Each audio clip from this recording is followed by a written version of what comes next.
Welcome to the People's Guild.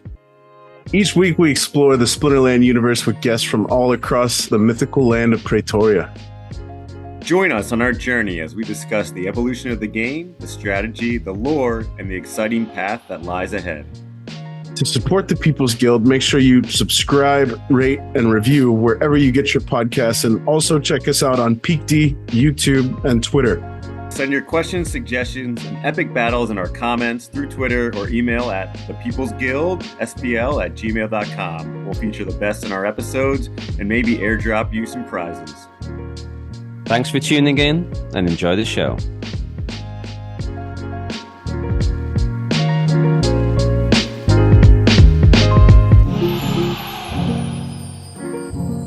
Welcome back to the People's Guild. Another week, another episode. This week it is myself, B. Jangles, and our guest for the show. We've got a guy who really early on had an introduction to the Steemit platform and really made a name for himself in the Hive community. He's still heavily involved. Big OG in Splinterlands as well. Yeah, super excited. We've been trying to find time for the past couple of months to bring him on the show, and finally here. Happy to present it to you. Quick shout out to the Equalis Marketplace. Go check it out. Some new contests coming from Crypto Eater and Co. Without further ado, we've got Flauwy. Welcome to the show, Flauwy. It's good to have you, man. Good to meet you. Hey, nice to be here. Cool, man.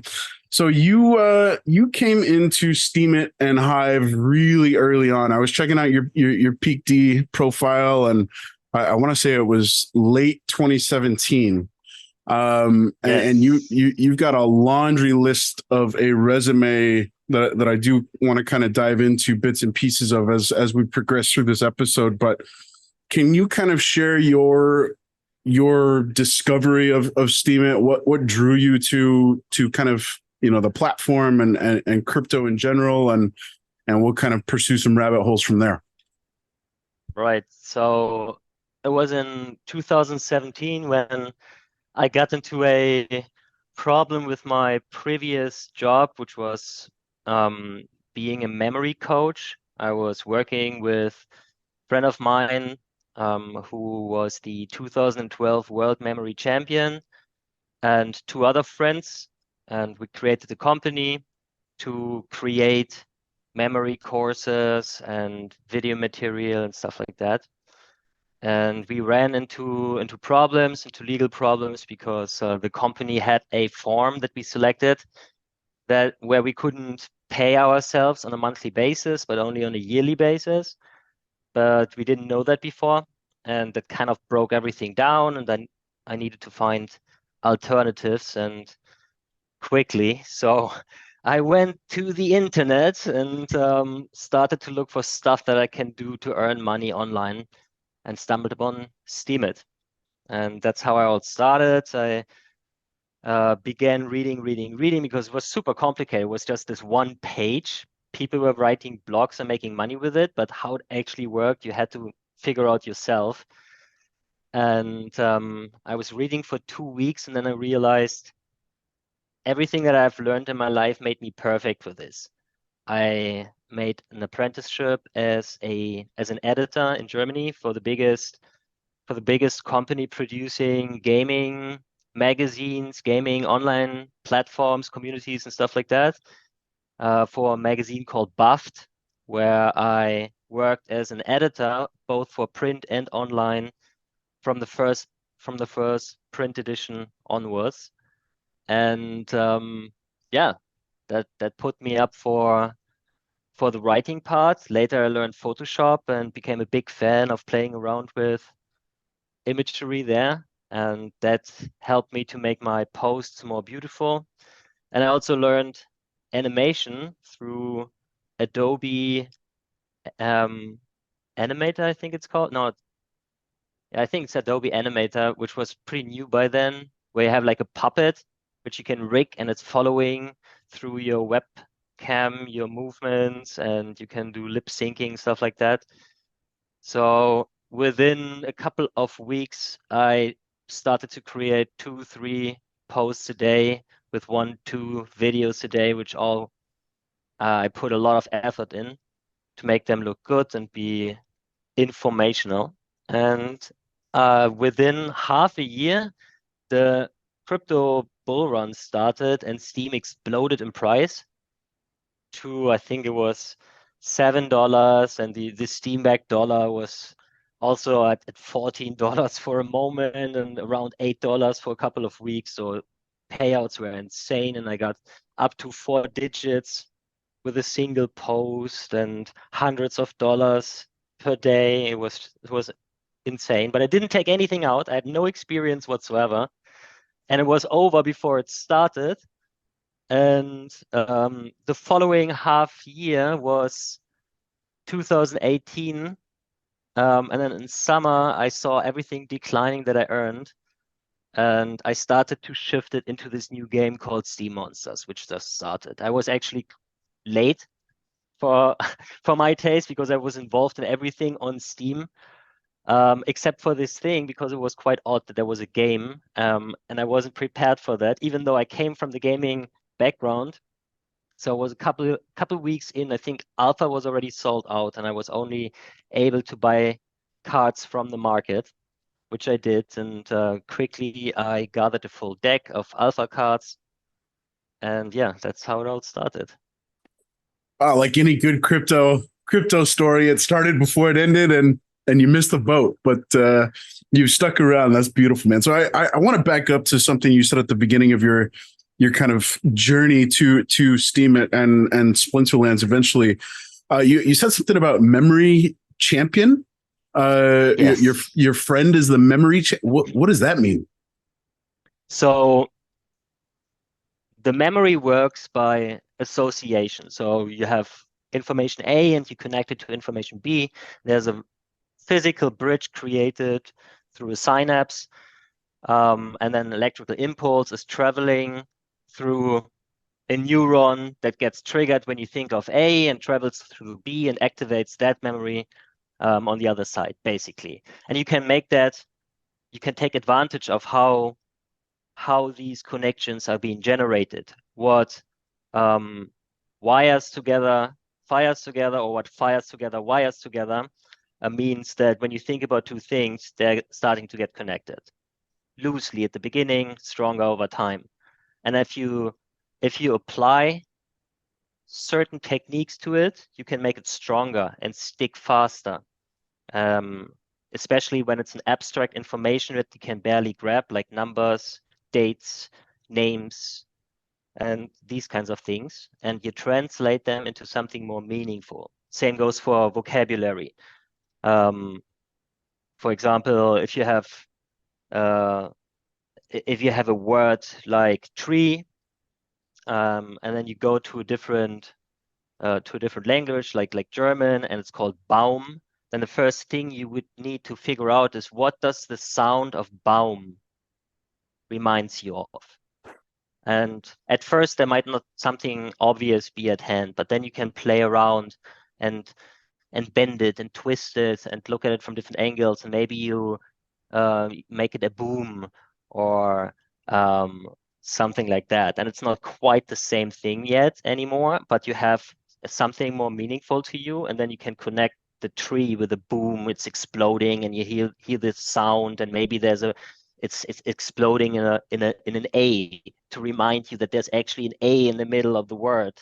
These kinds of tricks, and then you have to visualize it and repeat it, and these kinds of things. And there are actually memory championships where people come together and have certain disciplines, like memorize a deck of cards as fast as possible, 52 poker cards, and every card is translated into an image, and these images are then being dropped at locations, which could be in your apartment, down the street, somewhere in public places, wherever, because we have a near perfect memory for 3D, and we can remember where objects are, especially if we have trained it a little bit, and went through our apartment bit by bit by bit. We know exactly on position 10 comes the door and stuff like that. And then you make this boom sound for the baum, for the tree at the door, maybe to remember the word tree at the moment when you're memorizing words as fast as possible. These kinds of things. And yeah, so it's a sport, and you can apply it for learning and studying. Memorizing 1,000 words in a month or something like that is totally possible with that. That is some fascinating stuff, man. So I don't know if I've mentioned it too much on air as part of any of the People's Guild episodes, but I'm a partner at an experimental school here in Tainan, Taiwan, and I'm always trying to reach into the, shake the brain bush and see what falls out in terms of creative new perspectives and approaches to learning. And man, I might need to circle back with you on some language learning tips after we get off the podcast. I've never heard of memory championships and the idea of trying to memorize the sequence and locations of 52 card poker deck. That sounds like a headache, man. So guess what the world record is for a 52 card poker deck to memorize it? Time. So it's called speed cards, and you have 5 minutes max. If you memorize it in 5 minutes, then you get like 300 seconds for it. If you memorize it faster, then the points are applied in a complicated formula to the seconds that you needed. So what do you guess? Okay. How many seconds for 52 cards? I'm going to guess that it's something astonishing. I'm going to apply maybe a half second per card. Let's say under 30 seconds, 20 seconds, 26 seconds. That for a long time, 33 seconds was the world record back a long time ago when I started. And it was broken since then, down and down and down and down and down further. I haven't seen actually the last world record yet, but last time I checked, it was under 14 seconds, I think. Under 14 seconds? That's absurd. That is absurd. Yeah, it's really crazy, and you can do tons of digits in 5 minutes. I think last time I checked, there was world record over 500 digits in 300 seconds, and these kinds of things. Yeah. So practicing is like trying to memorize pi to the 500th digit. Yeah, oh, exactly. Man. 3141592. Yeah. Okay. So you apply the same techniques basically to it, but for that you have longer journeys, because then if you want to memorize 10,000 digits of pi, then you need a long memory palace through which you can walk and connect all your stuff. But actually for the competitions as well, they do crazy stuff there. That's a beautiful analogy, man. The memory palace. That's some nice visual candy for the mind there. It's the actual name, actually. Just sorry to interrupt before we go on. Go ahead. Actual name. It comes from the Greece, from the Greek, who used it back then, and taught it to the upper echelons early on, so they could apply it for their life. But this knowledge has been forgotten for a while, and then came back in the last century. Fascinating. Well, I was wondering how we were going to fill the better part of this episode, Flauwy. How about we start by reciting pi to as many digits as you can? Oh my God! I think that the listeners would run away screamingly. Oh man! So were you competitive in the sport? Did you compete, or were you more of a audience member? I did it all. I did did you? it all. I was a spectator. I was a competitor. I was an arbiter. Even at the World Memory Championships in China, they flew me in to arbit there. And I was an organizer of competitions myself. I organized the US Memory Championships, the US Memory Open, not the US Memory Championships. They are different competition. And I created my own memory event. It was only a one-time event, but it was cool, and we even had software for it. where you could memorize different stuff like chess pieces and so on. It was really cool. And yeah, and then I was That's also a awesome, man. teacher for over 10 years. I taught highly gifted children in a club for gifted children in Berlin for over 10 years. One of my students became the world memory children champion later on, after he already switched to a different coach, just to be mentioned there as well. But I taught him for a couple of years. Wow, man, what a fascinating. I wonder which, for all of our listeners back home in the States, I wonder which ESPN the Ocho, the memory competitions take place on and are hosted on. That's incredible stuff, man. Yeah, we'll have to dig into that off air.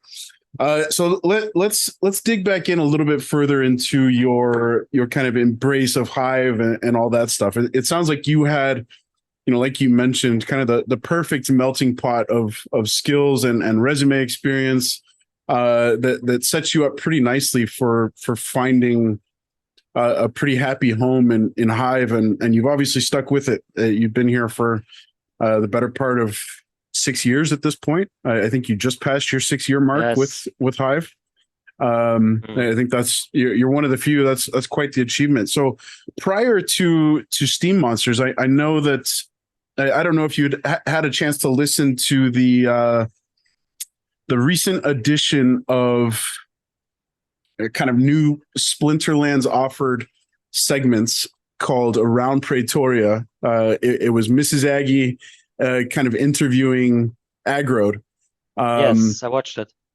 Yeah, I really loved it, and if this episode happens to stumble across your ears, Mrs. Aggie, I'm definitely going to be reaching out. I'd love to get you on the show. But I'm curious, had you crossed paths with Aggroed and or Yaba prior to the Steam Monster stuff taking off? Yes, with both of them. With Aggie, less, because but he was very familiar back then because he was hosting these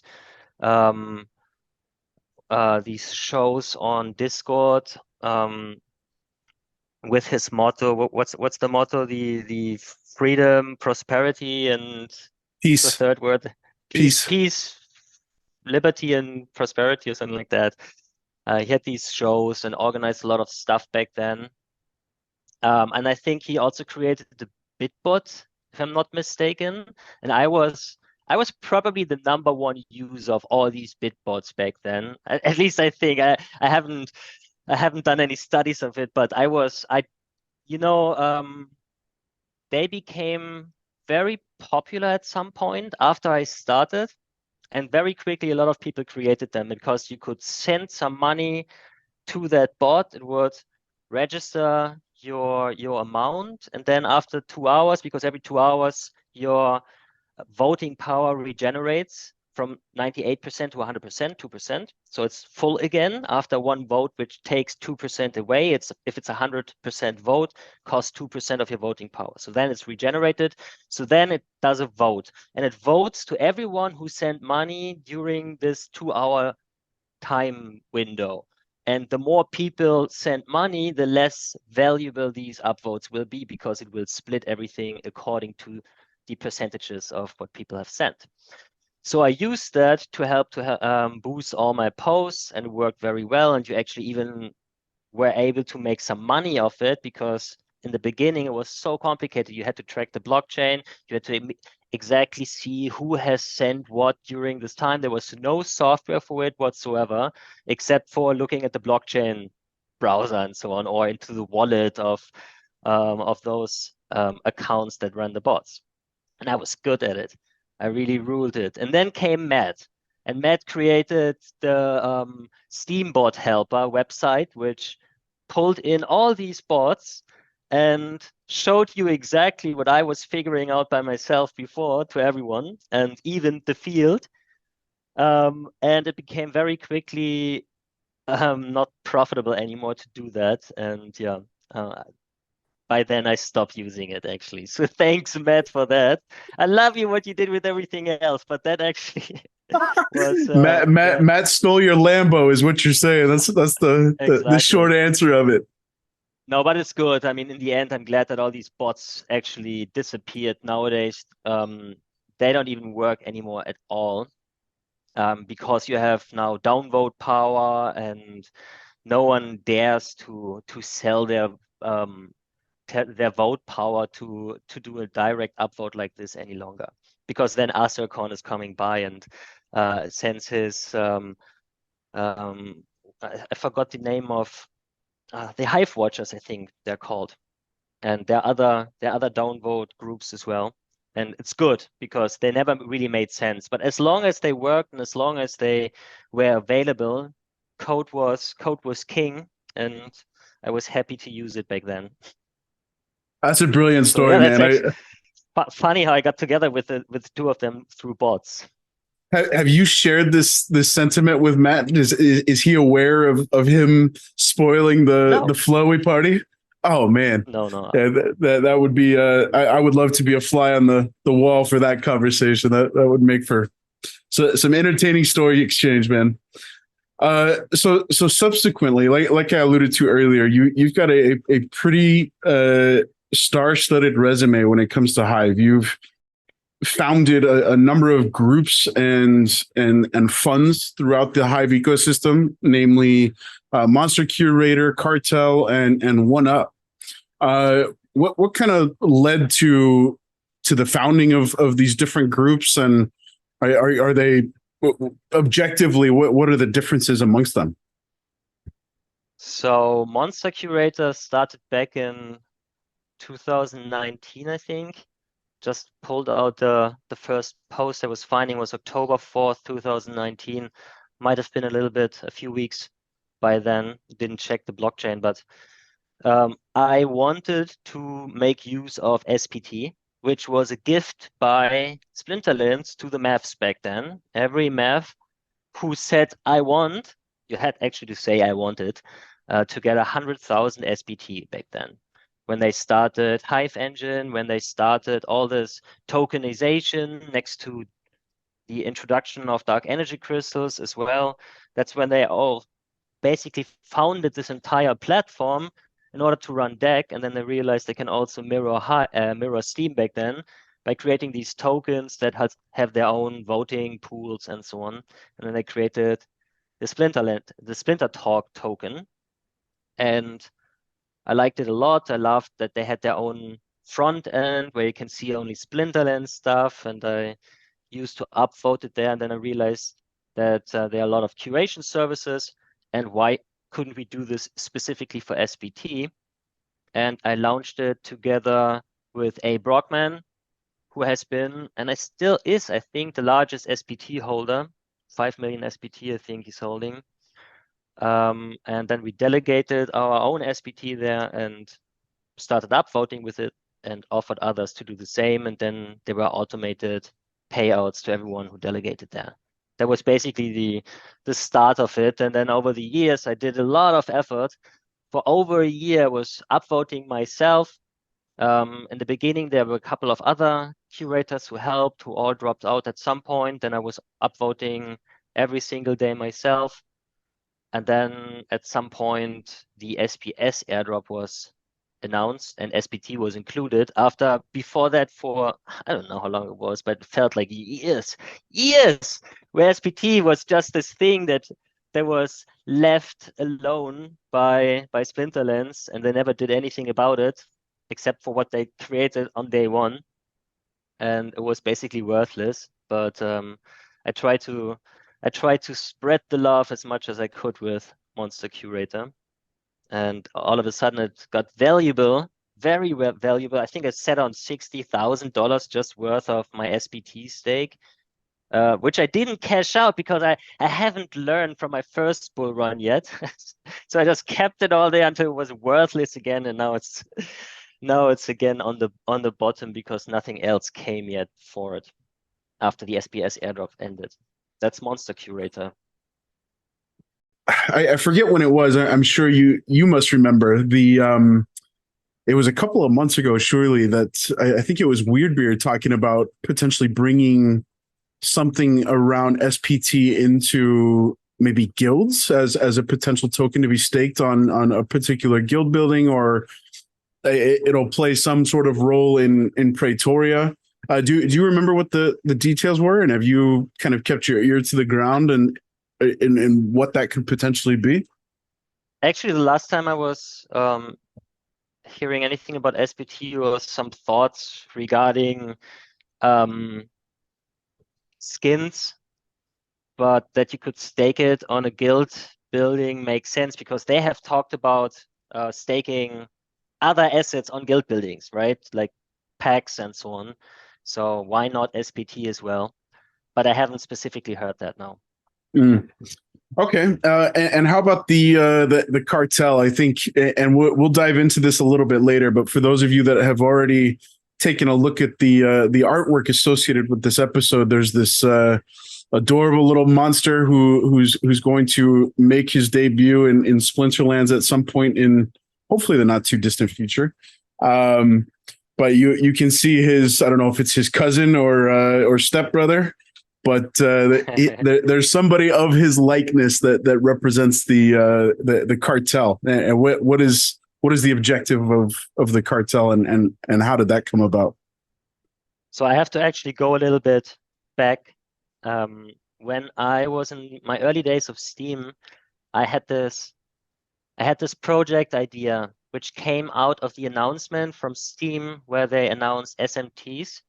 Steam Media Tokens was called. So there was actually a real second layer token announced on Steam based on first layer code, as far as I can understand. It's something like it's integrated, not like Hive engine, which is a thing that just sits itself on top of it, but it's like integrated in the main code.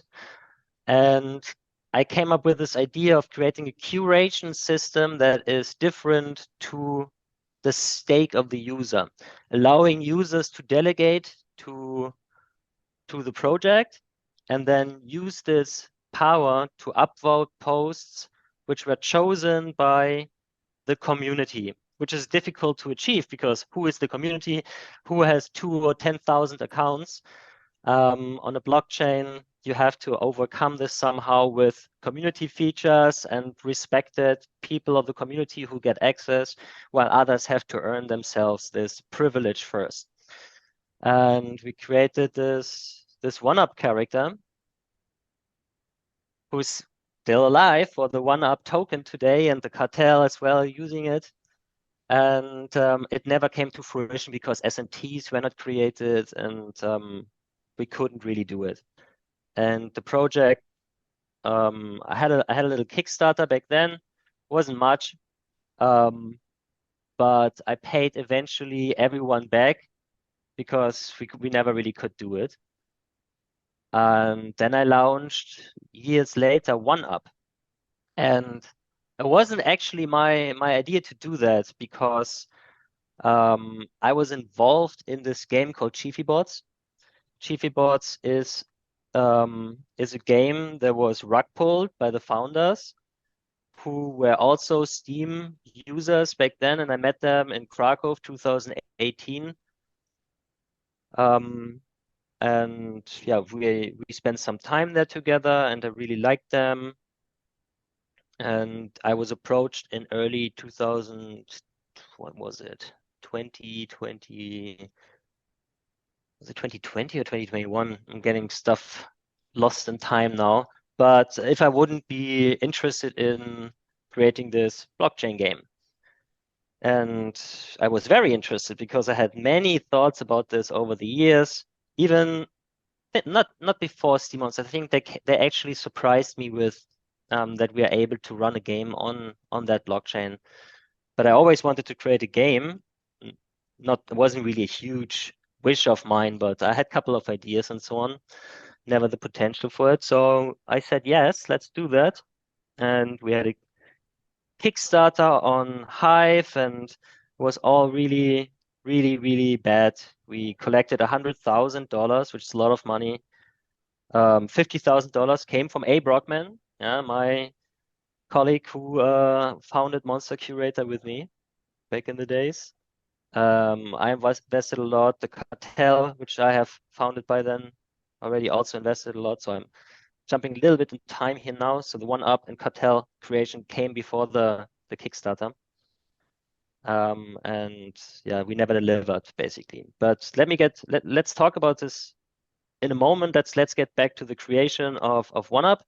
So while we were planning our game, they thought it would be good to have like a gaming community on Hive to talk about games in general and have a platform where we also can talk about our game. And then I remembered that I had this One-Up idea back in the days about this project, and I had all these illustrations still about our mushroom character. So I pulled them all out and I said, here, look, we can do this. It could be called One-Up. Everyone loved it because it's just perfect name for a gaming community. And we got a group of people together who all sponsored some B tokens, and then we founded the token on Hive Engine and all the extra stuff that you need to make it work in a similar way that Hive does. And One-Up was born, and people liked it and posted a lot of gaming content on it. But I realized early on that my team seemed to leave me in charge of that, and they weren't really interested in doing anything about it whatsoever, which made me already rather uncomfortable, because it was all the responsibility on me. And even though I loved doing it and wanted working with it, I didn't feel like this was fair. So I was thinking around how I can do more in that direction, but without the responsibility of being a part of a team, but doing my own thing. So I thought of the Cartel. The Cartel, I already had the Cartel token created because a few months before the Splinterlands land expansion was about to sell out, and I wanted to buy a region with other people together. Everyone who holds a Cartel token would earn a share of the region. But we didn't get the money together in time because all of a sudden it was cleared out from the shelves. And again, I had to pay the people back their investments, and the Cartel token was shelved. I pulled it out again and created my gaming community on Hive, where people who got the Cartel token are shareholders of all the investments in different Hive projects, specifically game projects. And now the Cartel, which luckily is my own project and didn't run into all the other problems with Chiefy bots, is still alive, and we own large shares of all the different games on Hive, which is actually pretty cool. It's a little bit silent now because in the last year I had to get a real life job and couldn't put as much effort into it any longer. And then also One-Up, which was out in the open, but originally founded by the Chiefybots team, right, including myself. But then they pulled the rug under the game, and I didn't want this thing to die, so I gifted my entire share of One-Ups to the Cartel and made the Cartel the owner of the token. And they are now running One-Up, and bit by bit we're trying to do cool stuff with that, and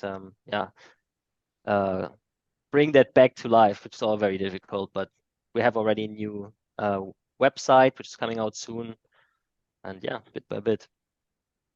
Nice, man. Well, how do for anybody listening out there that's looking to kind of stay in tune and up to date with all the One-Up and Cartel stuff, are you at liberty to disclose the future URL of this website, or how do we keep tabs on it? Sure. So the website is oneup-cartel.com. It's already up. There's just a little WordPress page on it yet, but we will replace it probably directly with a blog, or put the blog on a sub page on it. Got you. Yeah. Okay, cool. Yeah, there's also a Discord linked, I think, and you can usually get contact with us on Discord. That's the easiest way. Everything happens on Discord if it's not on Hive. Yes, it does. Cool, man. Well, I'm loving diving into the saga of Flauwy in your relationship with Hive, and it's unfortunate what happened with Chiefy bots, but if you're comfortable in sharing, I'd love to kind of hear the story of Chiefy Bots? What precisely went down there? And Sure. So, I was contacted by IJ Maha, who is, I think, Steam Cafe, if I'm not mistaken, on Hive. He never really was very active there. So, he rather was a real life personality somehow who traveled from event to event. And like I said, I met him 2018.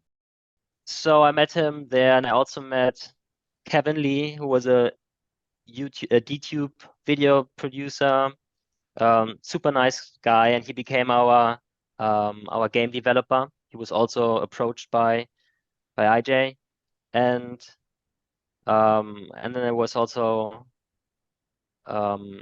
fourth person involved who was hanging around with IJ back in the days, and yeah, that was the team. And he had always in our meetings big talks about investors. There was this supposed billionaire investor, two actually of them, who were big shots in the original Ethereum founding, and they already gave him some money to launch the company NFT Studios. And it was basically always big money talk and how we can create this game in order to unlock potential investments from interested investors and so on and so forth. And these billionaire investors had their own weird blockchain that nobody heard about and used. It was actually a blockchain, but it turned out that we couldn't even develop on it after we actually wanted to start there. I didn't like the idea to not build on Hive at all. And the only reason why I even agreed to it was because it was lured into the idea that we can create something cool there, then get funding money in order to create a bridge to Hive, and then be where I actually wanted to be with the game. The same is true for Kevin. And yeah, we worked with some people on Hive to create images, and we had a full deck of cards for this robot, for the space robot game. And we launched this Kickstarter campaign, and like I said, we got $100,000 around in Hive funding, and then we started building the game. So we looked for developers. There was all a disaster back and forth getting the right team, and IJ was in charge of that. Eventually we hired a friend of mine who I knew from real life, but he was only hired half-time. So he worked a month as a test, and then he wanted to do the full thing, and then IJ only wanted to hire him half-time because he didn't want to pay him fully. It was all really weird. And at some point, when they went to a Bitcoin event in Miami, Bitcoin Miami, and spent too much money on the costs to go there, I had enough. I told them that I need to go. I need to do other stuff. I don't have the time for this any longer. I wasn't earning really money with that, although there were a few small payments for us. But yeah, I needed to look out for myself in other ways, and that's when I took my head. And then a year later, after basically nothing happened, and I also heard from my friend who was also still working with them for a couple of months and actually developed some stuff for them, and the first mini game, and then he had to work on some marketplace stuff, and it all didn't work out. And he said this other blockchain, you can't really build on it, and it's terribly documented. It doesn't get any help from these billionaire founders. It was a disaster. And then it grew more silent on Discord. We didn't get any more feedbacks from them.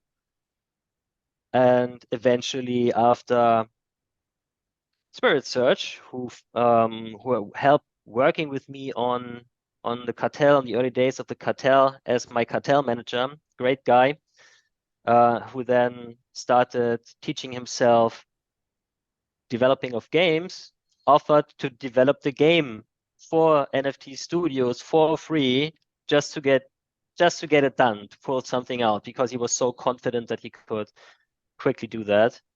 And he actually later built then a game after they didn't reply, completely different game, but honored the original investors, and they will get something out of his new game now. But when NFT Studios heard that, after a couple of days, they first kicked Spirit Search off the Discord, and then a couple of days later, they deleted the entire Discord and were never to be heard of again. By that time, that was a year later after I left. Kevin has left about half a year before that, because he was obviously struggling with the same issues that I have been struggling with. And yeah, that was the last thing we heard of them. Some people tracked them down on Instagram and seeing them posting pictures from tropical places. But that's basically it. I haven't spoken with them since. And I've been struggling because I have been basically the person who sold the whole deal to the people, because I was probably the most familiar face among the team. So yeah, it's been very tough for me, and I have a few plans up my sleeve as well to do some good stuff for the people who invested with a little bit with my land, which will then be used to farm something that we can hopefully invest into something. Not exactly sure how to do that, but since I have a track plus another 35 lands, I can use some of these extra lands to create a nice fund for them. Oh Yeah. man. So just to clarify, that's IJ. That's the guy that's gone MIA and left you to be the fall guy. Basically, yeah.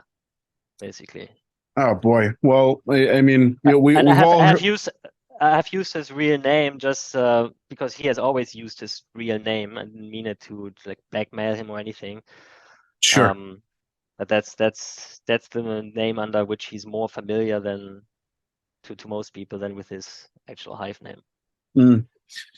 Well, I mean, we've all heard the horror stories of crypto, and you know, I guess Hive is unfortunately not immune, even though it was, you know, kind of longer term. The plan was to bridge to Hive through this obscure blockchain that you know, the billionaires live and breathe on.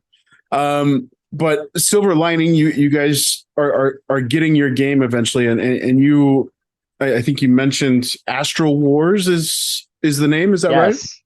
So I'm not involved in it. Spirit Search has asked me if I would like to be involved, and I couldn't. Just after all that has happened, I had no energy to get involved in another game yet. Specifically since I also didn't know what's getting out of it. But I told him that I would support him and I invested into his project, his token, so he can use the funding to get all the imagery that he needs. And he has already presented a playable game that basically mirrors Hearthstone. And it's already done.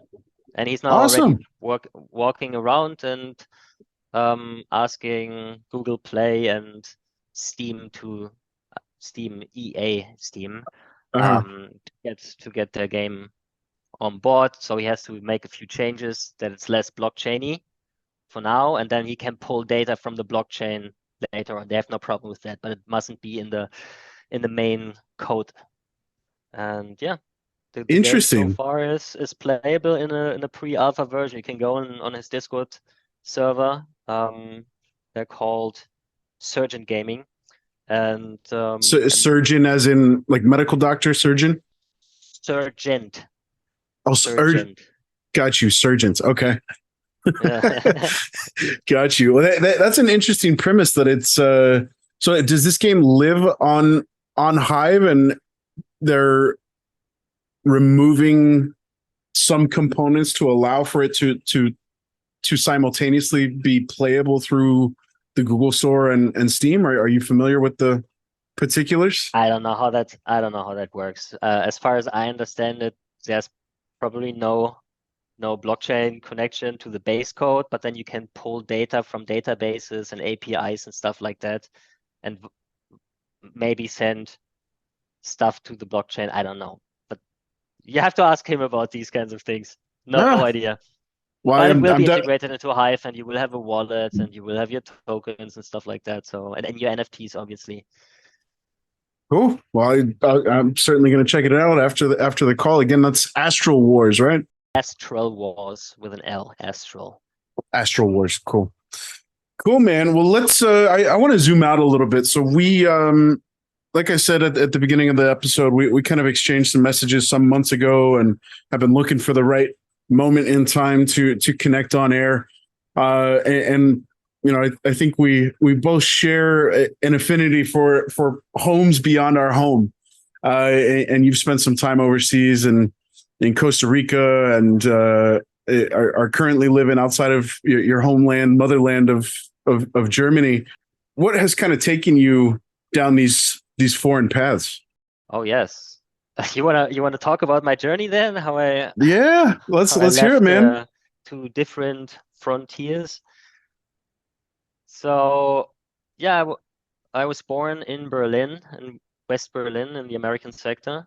Saw the Berlin Wall came down, spent 33 years of my life in Berlin. And after coming out of the first marriage, with the depression, I had a vision on magic mushrooms. Here we go. Oh, yeah. It told me to go into foreign countries, to find my future, to find wife, children, and mystery. And that night I planned to leave Germany. And there was, I think it was the night to Christmas, to Holy Eve, 2013. And then a few months later, I already had many plans how I can achieve that. I had no job at that time. And then I created the offers to do some memory coaching over my website, which I had run for several years already, my memory sports websites. And yeah, I was able to get a little bit of money together to buy a flight. And then my first station that I planned was to go to the United States to participate at the first digital memory championship ever. Not participate, just to be there as a spectator. Actually, I wasn't invited. I wasn't one of the top 30 or so that got there. But I wanted to see it. It was a big thing. And I planned for that, but before I could get there, I realized that there's some funky stuff in the heavens going on with astronomy events in 2014-15, where there was a 4 blood moon tetrad happening 4 times on Hebrew holidays, which is very rare and always comes with great transformation for Judaism and Islam. And the first one happened on my sister's birthday, and the second one happened on my birthday. Whoa. And I wanted to learn more about that. And so I contacted an astrologer from the United States on YouTube, whom I was following by then. And I knew that he was living in Costa Rica. And I asked him for an exchange memory training for chart reading, and he agreed and gave me his calendar, and his calendar was completely booked out for the next 3 months. And then I told him, wait a second, by then I'm already on the road. Maybe could I come by Costa Rica? That's somewhere in the middle where I wanted to go. At first United States, then Peru. All right. And he said, yeah, let's do it. You can come. I organize you a place to stay with a friend of mine. So I went there to Costa Rica, and on the second day, even before I met the astrologer, I opened the door to my wife, my new wife, my second wife, who spoke German. And after one sentence in English, she asked me not to German. continue in German. Just to clarify, she's not German. No, she's Costa Rican. Right. But after one sentence in English, she asked me if we can continue in German, because she already knew that I'm the German guy living with her friend at the moment. And I was completely baffled that there's this Costa Rican girl in front of me basically asking me to speak in German with her on the other side of the world from Germany. And yeah, we fell in love. Basically in the night of the first blood moon on my sister's birthday. And that was all still before I even met the astrologer who I came for in the first place. Wow, man. What a trip. So I okay. So this is slowly starting to kind of piece together some things for me in my mind. Number one, your affinity for mushrooms that explains the icon. You got it. That is the magic mushroom himself, making the appearance, and the significance in your life. And man, it's amazing how in life and in time and in these particular moments where you feel like nothing is making sense, but there's like a clear path to something that's at present unknown. And then fast forward, whether it's weeks or months or years, all of a sudden everything achieves that ultimate clarity, and you're exactly where you're meant to be at exactly the moment you're meant to be there. And for you to be welcomed to Costa Rica by your soon bride, and speaking German in a country in another hemisphere, halfway around the world. What a I don't know if that's got to be divine coincidence, divine intervention, destiny, fate, whatever you may call it. Whatever you may call it. I mean, like, I could go on for hours just talking about all this stuff that connects with that on a more esoteric level. I have done quite some extensive research into these areas. But yeah, it's I think we all have this magic, this mystery in our life, but not for everyone in the same way. But I think everyone has these windows of opportunity that always present themselves to you, not necessarily through a magic mushroom thing. You can just walk down the street, and there's always, every single day, there are little moments of opportunities. Whether you take them or not, it's up to you, and most of the time we don't. Yeah, wholeheartedly agree, man. I nothing nearly as I think that's obviously a very romantic and I don't know what the word is, but your story is, I don't want to call it unique and completely individual, but it's certainly a very special experience. But I had a similar sort of run with my first stint in Taiwan, and it wasn't clear to me where I was meant to be, but it was clear to me that I wasn't there yet. So I continued to kind of move around and pursue paths, and all of a sudden I landed in Taiwan, and slowly over the next 18 months, things very, very gradually started to come into focus. And then, all of a sudden, that clarity was instantly achieved. And yeah, cool story, man. I really appreciate you sharing that. So let's jump back to that. You ended up staying in Costa Rica for 6 years, if I'm not mistaken. Were you? Yes. Did you even bother following up with that agreement to exchange memory coaching for astrological insights? Yes. I actually met the astrologer. It was great. And we met a second time. The first time I didn't give him the coach manual. The second time we did, and I met him again later on. He's great. And I really appreciate everything that he has done. He basically opened the door to me. Otherwise, I wouldn't have come to Costa Rica in the first place, right? Yeah, we did that. And then I even followed up on going to the United States to that event, and then later to Peru. And then after Peru, after I drank some ayahuasca there, I wanted to go there because of that. And I wrote a huge post about that on Hive as well, about my entire experience there in the jungle and how magical it was. I returned to Costa Rica, and then I stayed there. I was going to ask about the ayahuasca. I wasn't certain if I should ask on air or I have no problem. I have already shared to the detail my entire experience on the blockchain. Awesome. Well, I'll if after we get off the call, Flauwy, if you could send me a link to the post for anybody who's interested, I'd love to call that out in kind of my show notes, episode notes for anybody who's interested to check that out. Cool, man. So you mentioned earlier in the episode, post your tenure in Costa Rica, you moved back to the motherland for an extended period of time in the midst of the pandemic. And then that was again crazy, actually, because I had this vision to go back to Germany after some ayahuasca ceremony that I did in Costa Rica, and my wife did a ceremonial dance with other women, and she had a vision to go back to Germany, or to go to Germany. And then we told each other on the same day that we've had this strange feeling of going back to Germany without a particular reason. And then we went, prepared everything, and when we came to Germany, they closed the border behind us because of COVID.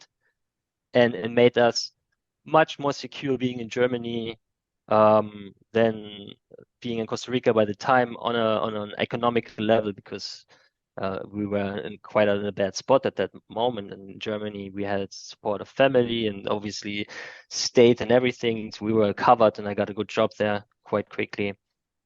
Yeah. So I'm happy that we did that. But then we fled quickly after 2 years because it was so strong, everything in Germany compared to some other countries.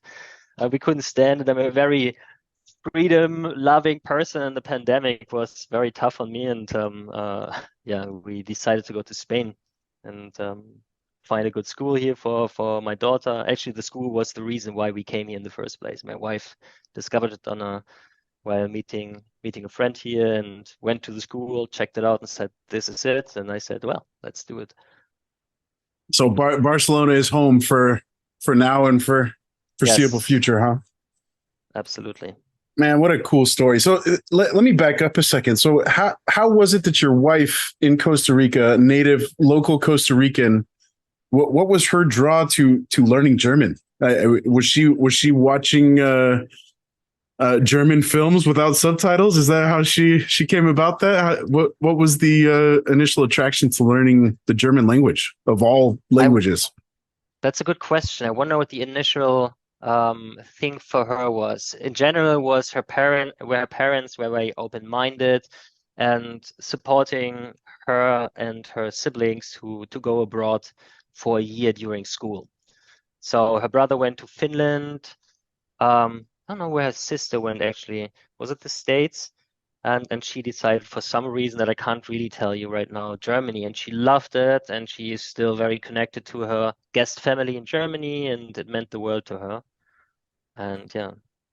So when you guys were kind of discovering these ties to Germany, was there any potential path crossing in Germany that you guys like?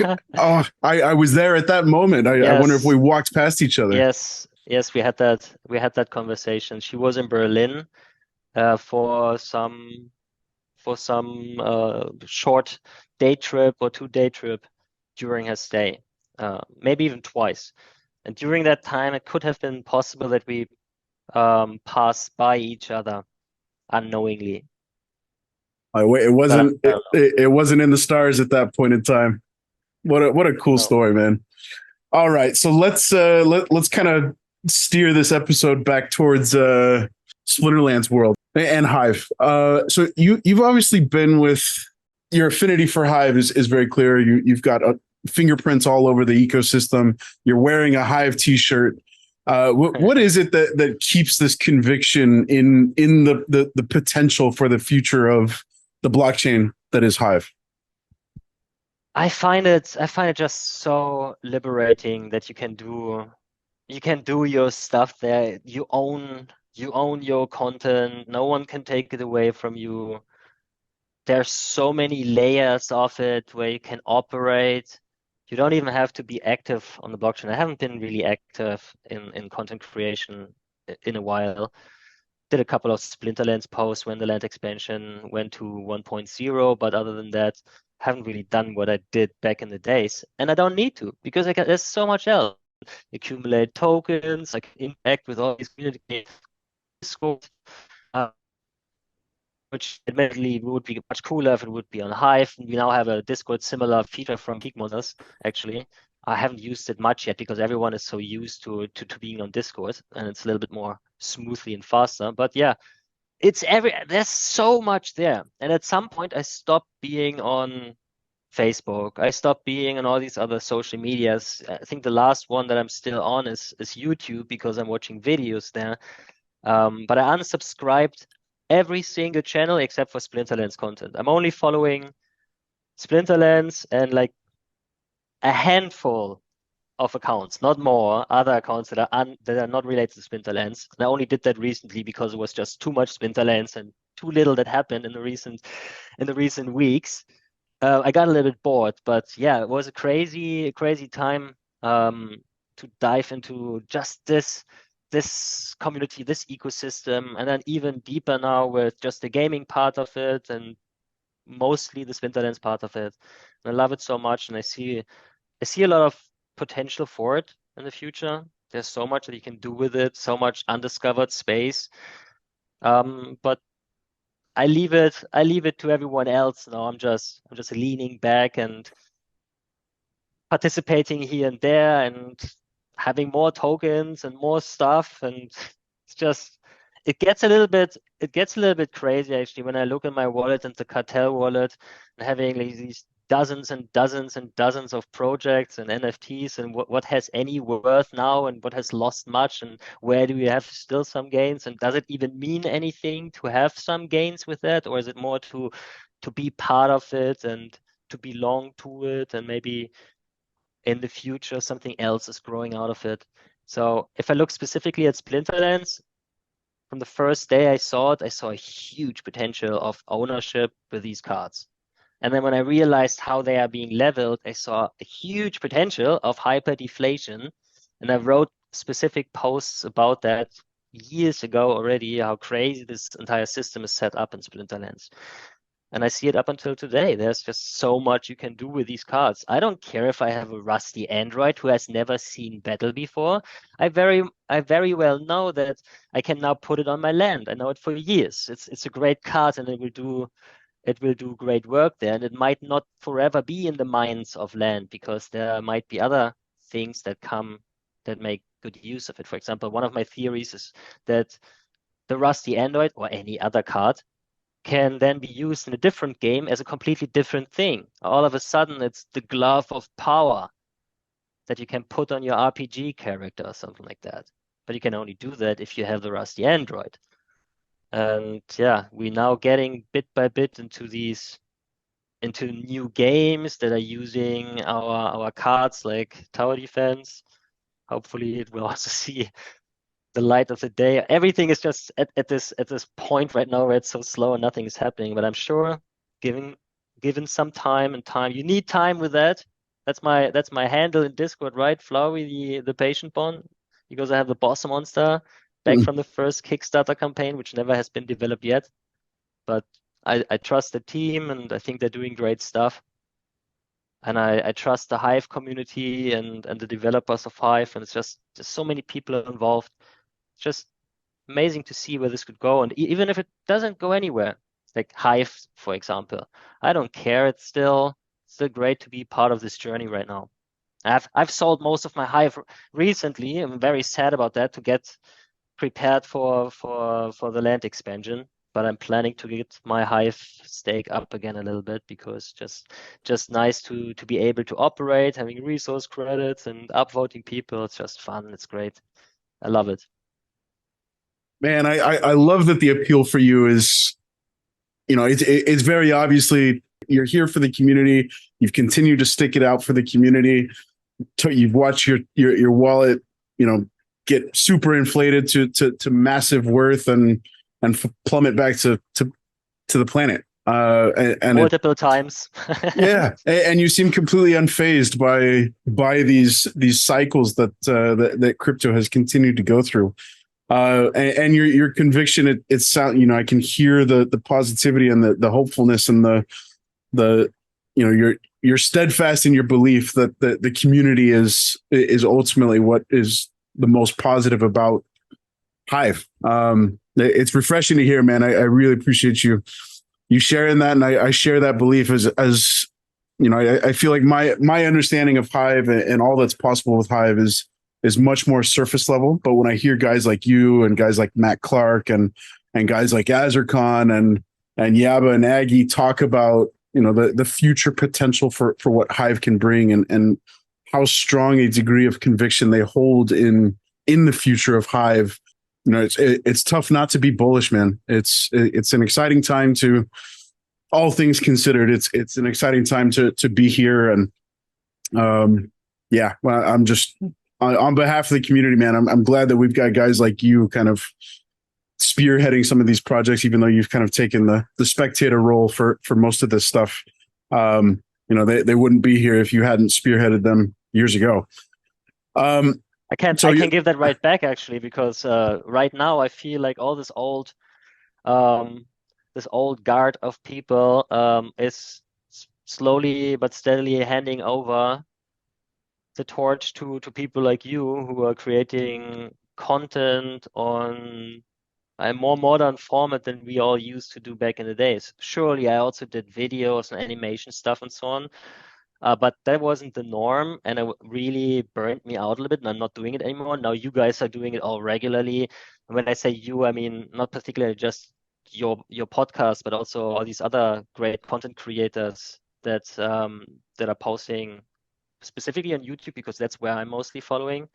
And like I said, these are the only ones that I'm following. Every day I'm looking on YouTube and what are the newest videos from Dwayne and from Aftersound and Walking Keys and so on. And we didn't really have that intensity of content and thickness of community that we have today back in the days. It was already visible, but not on this level from today. So this is great, and you guys doing a major part in it, because this is how we put conversations about certain topics to the front. When a Tales of a Cryptmancer is doing another very critical video and pulling some data and putting something into questions, and this is great conversation.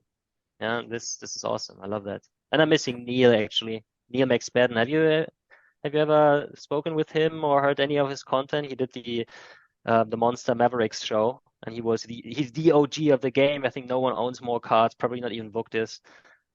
And he had this weekly or bi-weekly Monster Mavericks show where he did the stats, the data, the spreadsheets. He was really good. He's not doing that anymore, sadly. Yeah, I've connected with Neil tangentially. We connected through, I think it was, he organized the Chaos Legion group buy at the turn of the year when I think it was associated with the Archimist sale, and he was distributing tokens for DEC to get in on that. And I think we exchanged a couple of messages, but yeah, I did enjoy the Monster Maverick show from Neil, Mr. Spreadsheet McSpadden. Would love to see him come back, but yeah, I appreciate the shout out on the content creation stuff, man. I'm so proud of the core group of guys that have kind of stuck it out and continue to, you know, although there are folks that are critical, there's folks that are you know, more bullish, more bearish than others, but you know, I feel like the glue is more adhesive than ever when it comes to pulling this community together, and you know, hopefully better days are ahead, man. I'm proud of where we are, but I think we've got bigger ambitions that hopefully come to fruition. Well, that's the good thing from my perspective. I'm longer in this thing. I can relax much more than you guys who came in at the beginning, or maybe even during the last bull run, and having all these inflated prices and probably bought left and right stuff that is now dropped in value. And I can totally understand that a lot of people are upset with that, whether it comes to SBS or other assets. But when it comes to the company, to developing, to even getting true to their words, even I put the Boss Monsters thing to the side. It was kind of like a wild thing they did back then, and never really had the time to do it. And I'm not sad about it. because there was always something more important, and was that much more important that I I can just shrug and smile and say, yeah, one day. And in the meantime, I'm trolling the chat every now and then. I'm asking a boss monster question. But yeah, I'm relaxed. I know this thing. That's just my personal conviction, but I know this thing it's huge. It's it's completely something else. No one has ever done that before. They were the pioneers of the scene. I owned, thanks to them, NFTs before I ever heard the word NFT in my life. Yeah. And I think there's lots of potential that I can go. And I think Aggie and Matt are both borderline genius with what they do, even though they have made mistakes as well, which we have now to get through. But that doesn't matter because they are learning from it and they're just getting better at what they're doing. And I have high confidence that this is going somewhere. Even if we have a disaster scenario where they all of a sudden say, yeah, we are broke or something, we don't have any more funds, that wouldn't even be the end. There would still be possibilities what we could do as a community about it, because this is not just the company, it's all of us involved. And I have hopes and trust in this. Well, I really enjoy listening to, you know, these guys coming on and talking about, you know, some people would call it visions of grandeur, but other folks are they're well-founded, they're grounded ambitions for the future of Steam Monsters Inc. and what could come with the ecosystem. All of that aside, though, and you say that, you know, you're able to be a little bit more relaxed because you know bought in at a really early time, and I understand that sentiment entirely. How are you feeling with? And you alluded to this a little bit earlier. We're in a bit of a stalemate. Things are stagnant. Land 1.5 has been priority number one for the better part of the last few months, and anything else getting rolled into production has hit a hard pause. Does that, you know, having been through the Chiefy bot stuff and kind of seeing these red flags in hindsight, is there any realization that we might be, you know, coming up to a moment in time where that occurs again, or are you still? And you've already kind of answered this, but I'd love to kind of hear you articulate your feelings at the moment, given the stagnation that we're currently in, given the current stalemate, and we're still waiting on 1.5. It's a two-side feeling. It's the feeling that I have right now, being in the moment of time, and the more long vision feeling of being more relaxed. Obviously, also because I have less at risk, because I got it basically all from my funny money anyways that I got on Steam before that. Of course, I did tons of work for it, so maybe not funny money, but still, I always found this kind of like dropped out of heaven for me in a way, despite the work that I put in. But then the moment right now, man, it feels boring, and disappointing and frustrating and sad sometimes. Sad for oneself, sad for the others, sad for the devs, sad for everyone who is involved and just tries to bring this forward.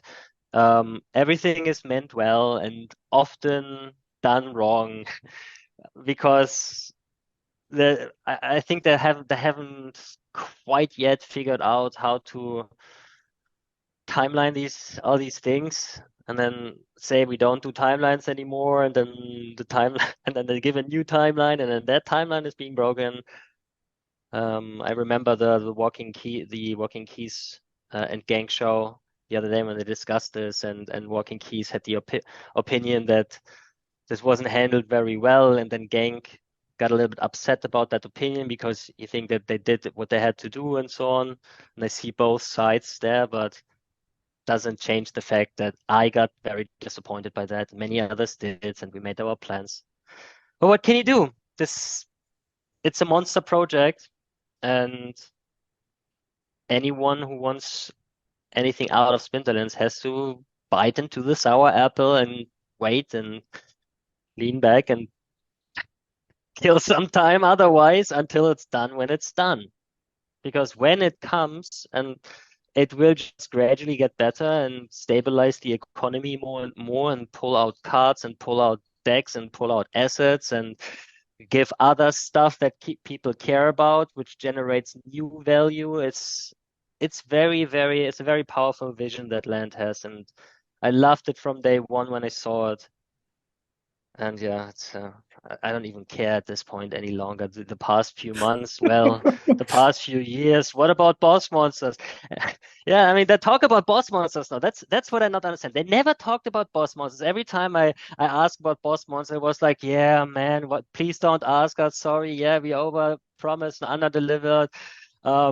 What about SPT? Yeah, please don't ask us. We don't have time for that. Yeah, okay, sorry. So I was the annoying troll guy with all these questions for cool stuff that couldn't come yet. But now with this, it's super important. They see it and it will come, and it will change stuff. We just have to get through it. And these moments were before. It's not the first time that I have this feeling of annoyance and boring because we're waiting for stuff. But it's the longest in a row. So all I can say for that is, yeah, we have to be patient. We have to be the patient one. Well, to be fair, it is. I mean, 1.5 is really monumental for. It's a pivotal moment in Splinterlands, right? It in my mind, it can kind of make or break everything that we've kind of bought into over the years. Do you feel like 1.5 is the real turning point for Splinterlands? And obviously, there's only one chance for a first impression.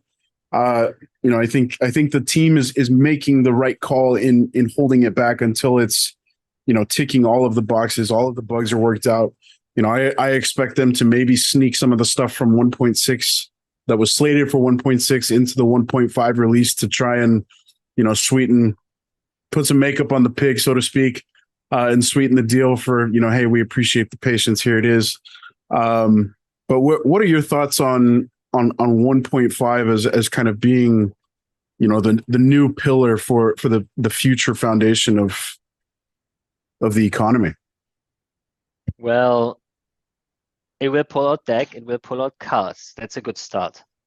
Yeah, there's not much more to it yet. You will earn some grain.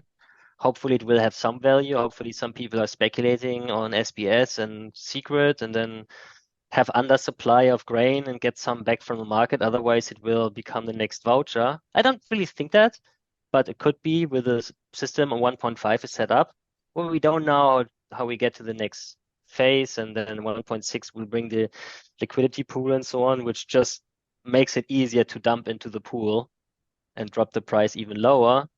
But we don't know yet. We don't know the balances. We don't know who does what, but the money has to come from somewhere, right?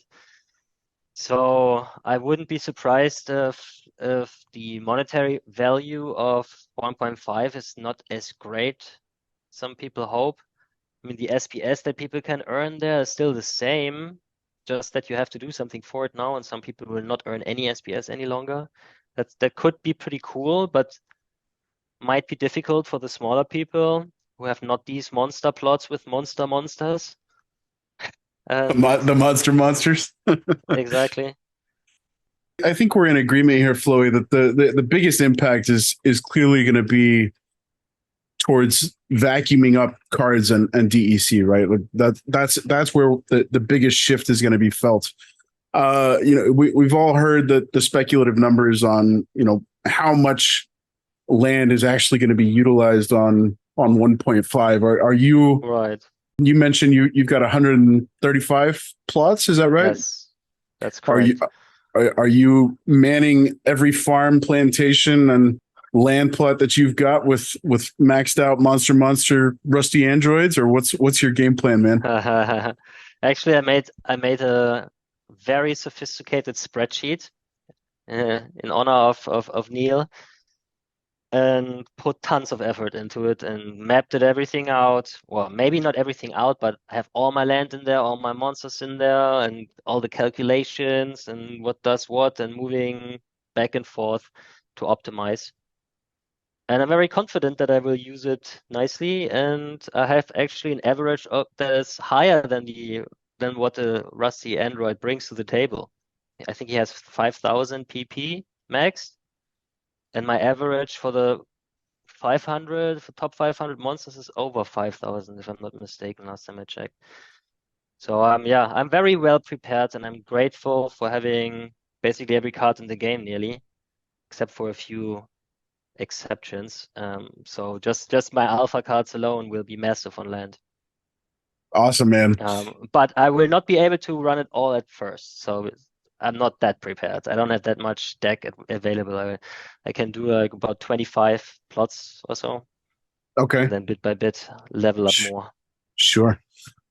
Well, cool, man. Let's talk about your the boss monster. So it just a second ago you mentioned vouchers, and it's kind of funny that, and before that you mentioned SPT. So SPT was the original forgotten voucher project. Yeah, man. Yeah, and then it's moved on to boss monsters as being the lost project, and now it's vouchers, that unfortunate redheaded stepchild. No. Wait a second. The correct order is boss monsters was the first one, because it was I bought boss monsters. I think the Kickstarter ended on October 3rd, 2018. It was the same year Splinterlands launched. And since then, I basically own this boss monster perk. And that was even before deck came along and stuff like that. Oh shoot! Yeah, okay, so was waiting that for that quite a while. Was that the Untamed Kickstarter? The same thing that got you like the that was the beta Kickstarter. Got you. Okay, yeah, I wasn't aware that there were separate Kickstarters. I was under the assumption there was just the one. Okay, so boss monsters and your mushroom friend is the original forgotten one. Tell us about this guy, man. Who is he? What is his name? Her name? Its name? Is there some lore that you've kind of baked up in your mind, and do you have some expectations for, what is this monster battle meant to look like? Well, I never made any plans for the battle itself, because I am completely in the dark what this would even encompass, right? I don't know what the team has planned for that. Specifically back in the days, and now it's probably different ideas over the years. The guy is called Shroomy, and he was created as a fun little mushroom character for my first one-up project, which I told you about, and then later revived for the actual one-up project that is now out there. And the one-up Shroomy has many friends on the Hive ecosystem, many friends who are specifically playing different games and then adopted their looks and styles. So we have, I think for most bigger games on the Hive blockchain, we have a special character who fits right into the game. And the boss monster character came actually much earlier than many of his cousins, and was one first idea of taking our nice little Shroomy character and make him all angry and buffed, even more buffed up than he already is, besides the point that he forgot leg day. So all of a sudden he had 4 arms and these teeth and crystals growing out of his shoulders, but he's not actually the final boss monster. I had other iterations later on. He became the avatar for Monster Curator and kind of like the symbol for me for the boss monster, but whether he will be it or an even more impressive bigger cousin of his is not quite clear yet. I even had a fantastic artwork being done with a boss monster summoning little mushrooms out of magical gateways in the air, saying, "I will grow mushrooms out of your brain." like these ants in the tropical That's the first thing that popped in rainforest. my head. That's the zombie Yes. ants, right?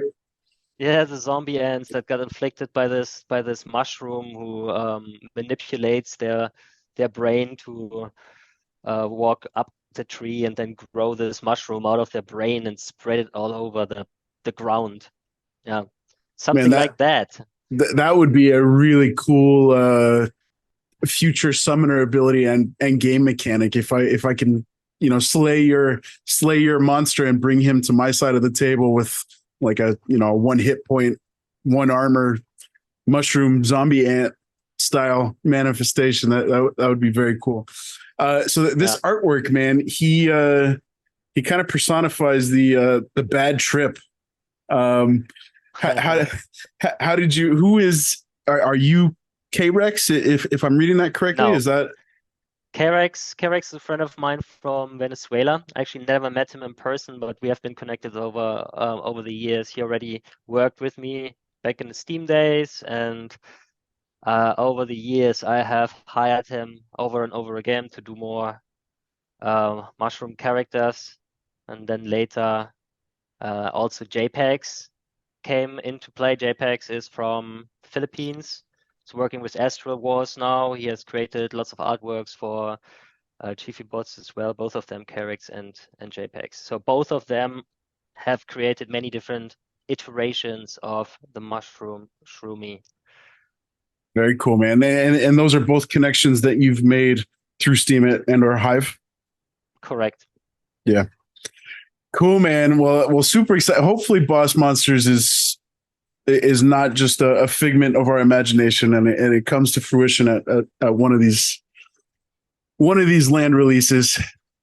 Like I said, I'm rather confused now that while we're waiting for land now, all being so annoyed, all of a sudden there are talks from boss monster stuff in the background, and every now and then you hear different devs like Farbtread saying hints about boss monsters, and I think Hardpoint said something about it, and we even found blockchain transactions now where they're doing some testing with blockchain with JSON code, including the Wizard of Boss and stuff like that.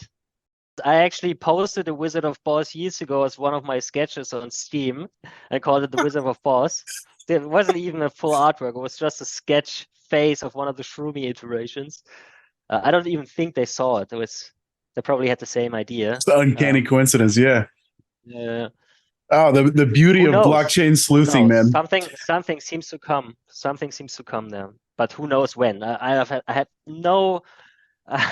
I have no dreams of this coming soon. I never had, but at least they're talking about it now. That's something that makes me really excited. Yeah, I think it was, and I'm sure you know the details. I think it was Farpatron that said something not too long ago. He alluded to something that was coming that started with B and ended with S, or something along those lines. I said that's BS. That was my answer. I didn't mean it like that, right? But I had to troll that a little bit because I obviously knew or suspected where he's going with that, because by then I already heard a few hints left and right. So apparently they're doing something, but at the same time I wonder how can they even do something about that? They are like all hands on deck for land.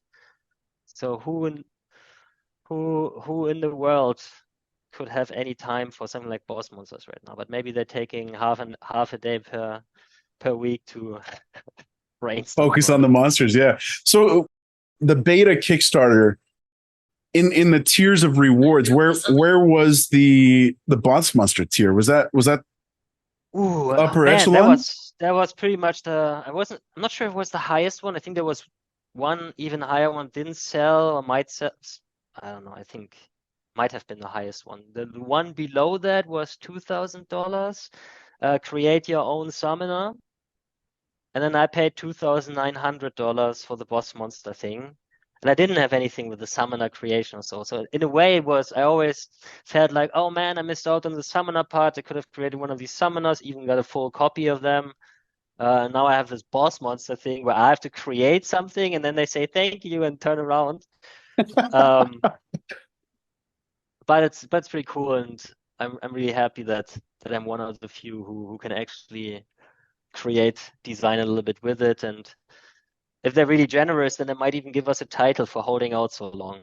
My suggestion would be the patient one, or the impatient one, whatever you'd like best. The first thing that came to my mind was the Wizard of Boss. How badass of a title would that be, man? That's a really cool title as well. Yeah, love it. How many do you happen to know how many Kickstarter supporters achieved Boss Monster status? How many are there? I know Cryptomancer is one. You're one. And then I'm one. Aggie is one. So there were 5 in the Kickstarter and 1 on the Hive Steam Kickstarter back then. Then there's Crypto Eater, who bought it from someone who dropped out just before the SBS airdrop and everything exploded. He had enough and was very disappointed and sold it all. And Crypto Eater got his boss monster right, and Agi said he will honor that. And then there's Exode, who's not very outspoken these days, but back in the days he made tons of content and was a big Steam guy, and then he got disappointed by the split of Steam and Hive. Okay. And ever since then he didn't say much any longer, but he's still on Discord. You can see him being online, and he's responding every now and then in math chat to some Boss Monster whispers. do you guys have an arsenal of Boss Monster memes that you're just kind of gradually releasing into the ether of Discord? Some. I'm not really much of a meme creator, but there's actually this little emoji. It's the whale bear emoji in the Splinterlands Discord. It was created by the idea of Randolph, who sold to Crypto Eater. Then he wanted to do the whale bear, which is a whale with berry feet and teeth and hair. It looked super weird, and he had some artwork done for it, and he became this. He's the original boss, because he's the only one that really were shared by the team in a way. I don't know exactly the entire backstory. Well, what a mascot for Boss Monsters, the bear whale. Yeah. I wonder if Crypto Eater is going to do that. It's definitely a unique and spectacular boss that comes to mind. I wonder if Crypto Eater is going to do it justice and push for the bear whale to invade shores on Praetoria. He will probably not come, the bear whale, not anymore, since Randolph sold, and I don't think any one of the others will pick up on the bear whale, but we will see. And there's Twinner. Twinner is one of the other holders of the boss monster, also from the German community in my legendary Dragons guild. Oh, cool! One of the most infamous guilds in Splinterlands. Yeah, and I do want to talk about that, but before we do, I do want to offer one more comment on the bear whale. It feels like that's like for some reason it feels like a very German mythological creature. The bear whale. It just feels like something that would come from that part of the world, as you know, the monsters of yesteryear. Yesteryear, exactly. Slain by Beowulf, pre-Grendel days. Long forgotten, but it came back for good. Yeah, or maybe not. We will see. Stay tuned. Cool, man. Well, let's talk about the infamous guild group that you're in. So you're part of the Wyvern crew, is that right? I am. No, that's one of the many sub guilds. I am a legendary whelp. Whelp. Got you. Okay. Yes, I'm a whelp. I was originally a legendary dragon, but then I was inactive. My account was played by someone else for quite a while, actually.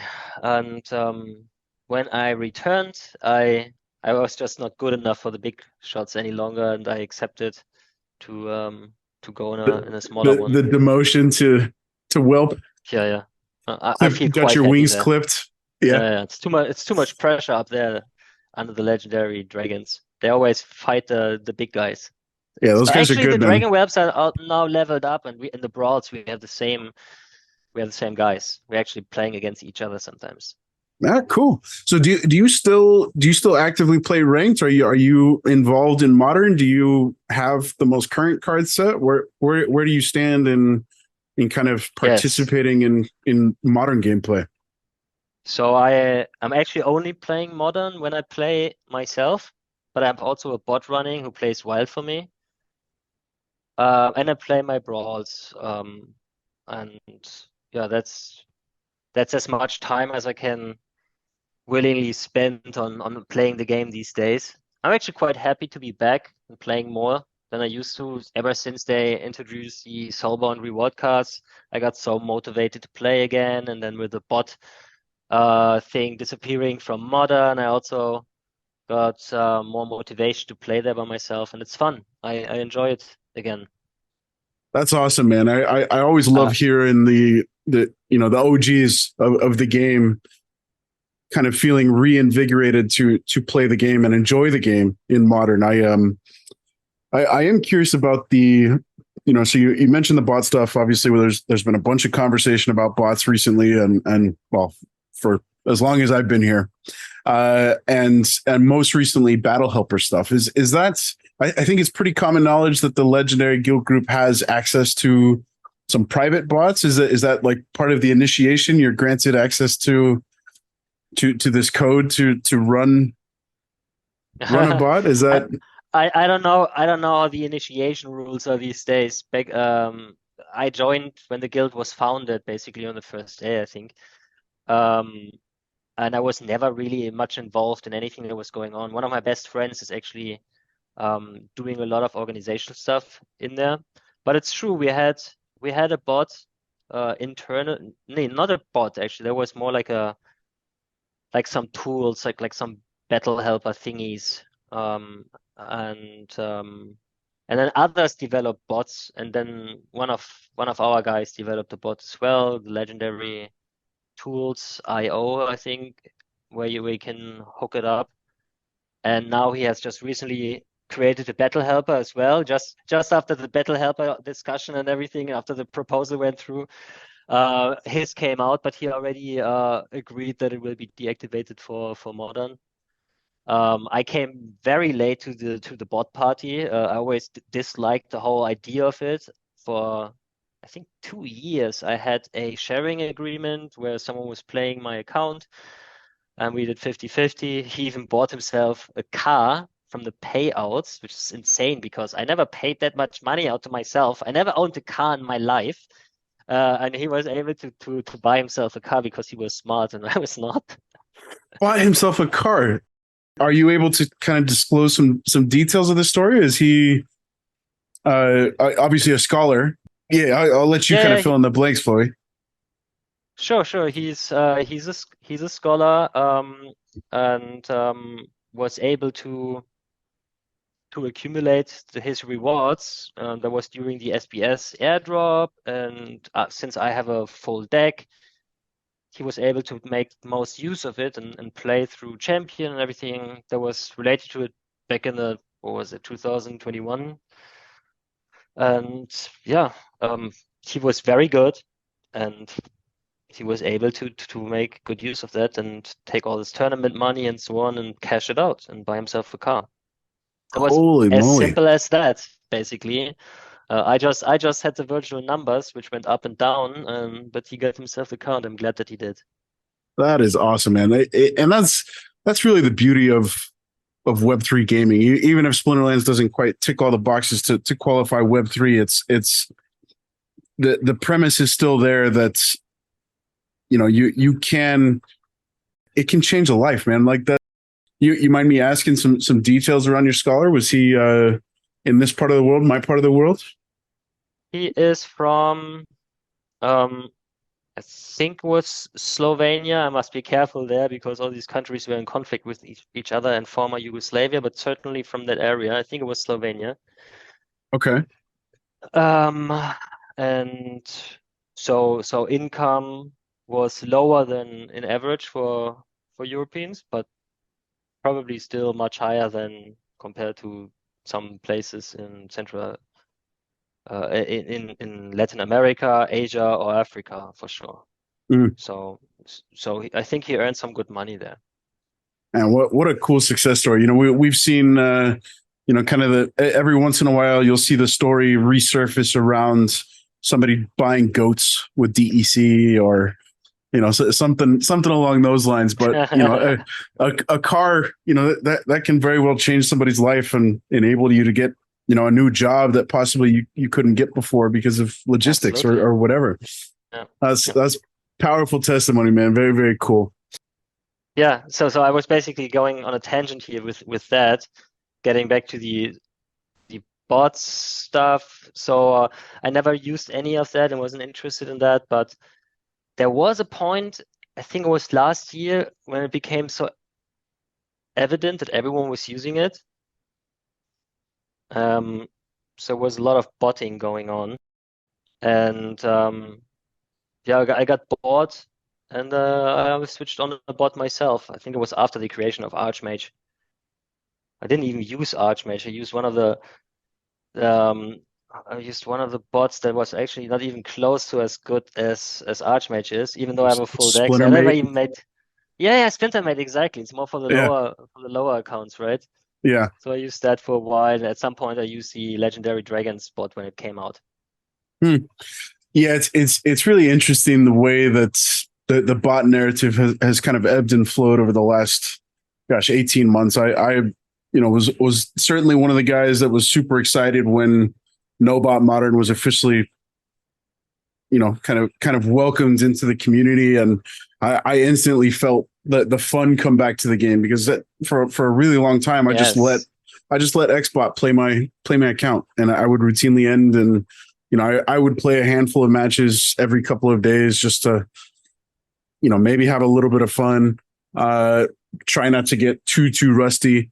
But yeah, man, seeing the social element come back into the game, if I come across Flauwy, for example, you can bet your bottom dollar that I'm going to talk some smack or exchange a couple of gifts or something on the heels of that battle, and just having that interaction is a lot of fun. I think things have seemingly taken a step back a little bit the last week or so, certainly throughout this entire season that we're currently in.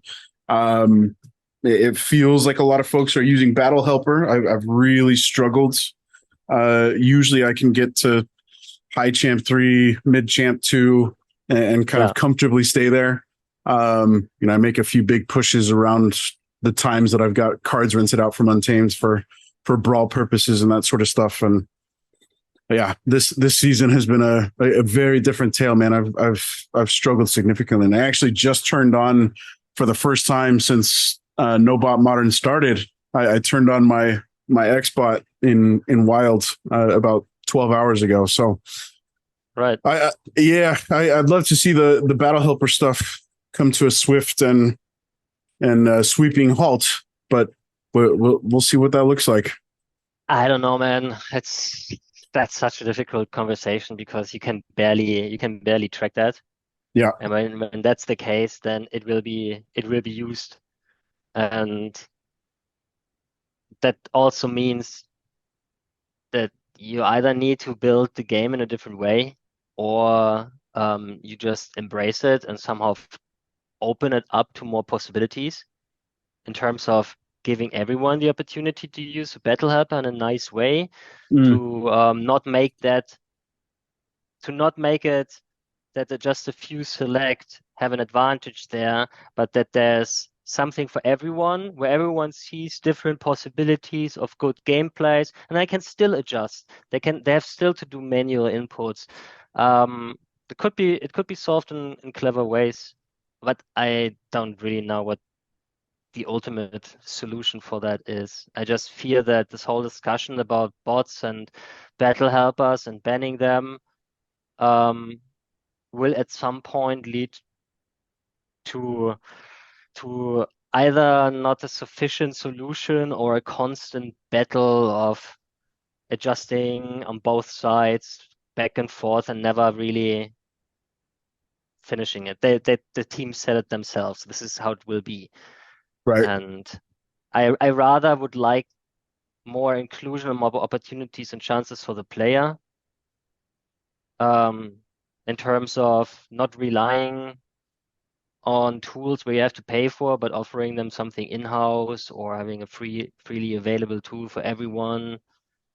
Something like that makes more sense. But thinking that with this kind of breakthrough technology, you can have a normal gameplay as we are all used to from other games. This is just not how it works. We have to be smarter than that, and I think the team has much potential to do so. At the moment, we are relying a lot on trust and owning assets and stuff like that. But gameplay wise, we need to get smarter, and we're not quite there yet. Bit by bit, we will get there. I don't really fear that the game will die through botting.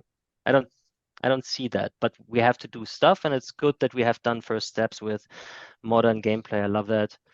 I think it's also fair enough that we deactivate battle helpers for that, but how can you prove that? So it's a weird conversation, honestly. And I rather would like to concentrate on other stuff and try to push the game forward, make sure that everything economy-wise looks good, introducing new people through easier gameplay and more entertaining gameplay, and making bronze more fun again and stuff like that. Or completely new game styles like boss monsters, whatever they might come on land and beyond. Nice plug, Tower defense. nice plug, Yeah, Flauwy. exactly. Yeah, we've so heard a lot of we've heard a lot of folks saying that the reality is as soon as you start to ban battle helpers, and we're operating in good faith from the guys at Archmage, from the guys at Xbot, from the guys at Splintermate, that they're going to honor that and word. Legendary Dragons, not to forget, obviously, sure. as well. Yeah. All it takes is one person to say, well, screw that. I'm going to, there's obviously a market for it. There is a desire for it. And I think the last couple of weeks have proven that. All it takes is one person to, open up Pandora's box and release this battle helper that's not keen to play by the rules. And, like Yaba came out and said, there's no real way to track and, what does enforcement look like? So, maybe an integration of, like a heads up display in the game, kind of, saying maybe you should consider a card with these certain abilities in this particular position or something like that can kind of, satisfy a happy medium between no bot helper and what is currently on the market. It could make even the game more interesting. I mean, especially for people who get new into the game, how difficult is it for them to create a workable, functional team? But if you give them suggestions and maybe some background info and so on, and they can potentially beat every battle helper out there if your tool is smart enough to, for example, understand that this guy is using a battle helper. I mean, see here, the last 10 transactions or something like that was a battle helper. Maybe you get a counter strategy or something like that. I don't know if that's even does make sense because you have to pull out data before every blockchain game to achieve that. But stuff like that, if you know what I mean. Just more tools, more ideas, more suggestions, less of it's exclusive, you have to pay for it, and you only have to do click, click, click, click, click, click, click to log it in and it's done. You probably will always have that, but with more stuff around it, that it's more than just clicking it. It's learning it. It's getting better at it, switching it off, and still having the ability to create a good team because now you're familiar with how this all works. But it has to be presented in a way from the battle helper, from Splinterlands itself, or a third-party tool. Who knows? I always thought this is going in that direction anyways. I even invested some money in some sort of that. And then they changed the rules and all of a sudden you couldn't see who your opponent is any longer. My entire system fell down because it was based on data mining your opponent. And it was a very gray area field of interacting, but in the end, they realized this is just rubbish, but they allowed it for years. And I wanted to take advantage of it. They shut it down. A tool for it for everyone. They shut it down, and I'm actually glad that they did it because it just would have been stupid. But why not? Because the data is there and it's available, and code is king. And you have, I think, a lot of these things you actually have to create something that breaks it a little bit in order to make it better. We have seen that Yeah. often enough. Yeah, you've got to expose and poke holes, right? That's the only way Yeah. to progress. Well, I think you're definitely onto something there, man. Like if it's more of a, what would that happy medium look like that would satisfy both parties? I don't know, but I have to imagine that it's somewhere along the lines of suggesting, maybe particular abilities or particular attributes in particular slots on the battlefield, and maybe there's some new mechanics that are introduced. Have you had a chance to not to plug the People's Guild on the People's Guild, but the episode we held last week with Investigator? Have you had a chance to give that one a listen yet? I listened to it. Yeah, I found it really interesting, and the more I've kind of thought about what he said and what he kind of alluded to with the entrance of Rebellion, the more I'm kind of convinced that it's really going to issue in a new era way bigger than just the card set. And I'm curious what you think, having been a citizen of Praetoria since the beginning of time, is that the right way to approach the next card set? Is with the introduction of new game mechanics, obviously new abilities are going to be coming into play, Battles 2.0, perhaps new interface, new experiences. Is all of that stuff where we should be focusing our efforts on post Landpoint 5?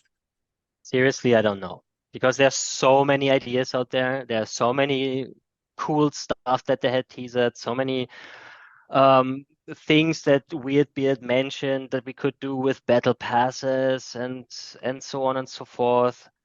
I don't know. No one knows. Not even the team knows exactly what the next step is. I assume to some degree. Of course, they have their internal plans that they have for Rebellion. It's such a broad and vast field, so many things that needs to be tackled, so many different opportunities of what is the most imminent thing that we need to do right now in order to make this better. There's no clear answer to any of that, but from what I have learned is that they just got better over time. Everything just got better. Just point. This is what it is. It all just got better. There were mistakes made. Certain things screwed up here and there, like deck shooting to the moon and then falling back down during the SPS airdrop and these kinds of things, and how much deck then there was printed, and now we are still suffering from it. But these were kind of like mistakes that were done while they were working on bigger things, just like a side effect of something big that they were doing, which otherwise was pretty cool.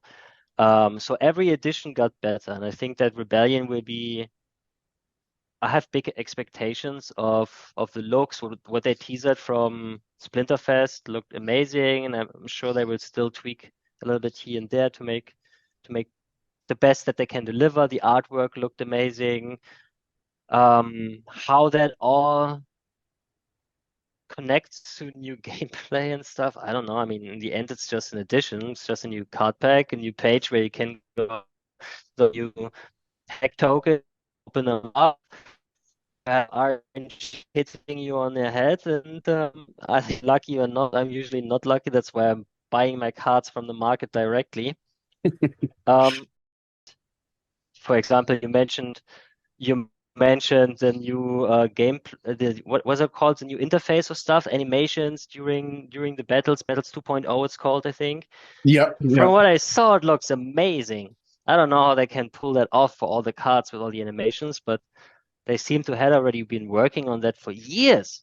Some of these animated cards they presented years ago, and from what I heard from Nate was that they actually always did these kinds of things with that in mind, and new cards are being created in a way that they can rig them and animate them later on, so they have all the layers that they need to do these kinds of things. Yeah, that's exactly what it is. I think Nate articulated it in such a fashion that it was you're not just creating the single still of the card and the frame. but it's multiple layers, so that as soon as 2.0 is activated, all of a sudden those layers are all in play with one another, and it's been there the whole time. That was my understanding. But I'm curious with, okay, so if Flauwy was in charge of Splinterlands, where would you point the ship? Like what do you want to see next? Like obviously the sky's the limit, and it's a vast wilderness of boxes to be ticked to continue improving the game. But very difficult question. I don't want to be put in the spot. Yeah, well, no. I mean, of Aggie and Matt. I think more so I'm looking at Flauwy the gamer. Let's take it from that perspective. Like what would it be as a longtime gamer, as a longtime Splinterlander, what would it be that would most satisfy you, the player, to see kind of ticked off next? I would do the same right now at this point. I would push out land. We have been waiting for it for so long. It's been important.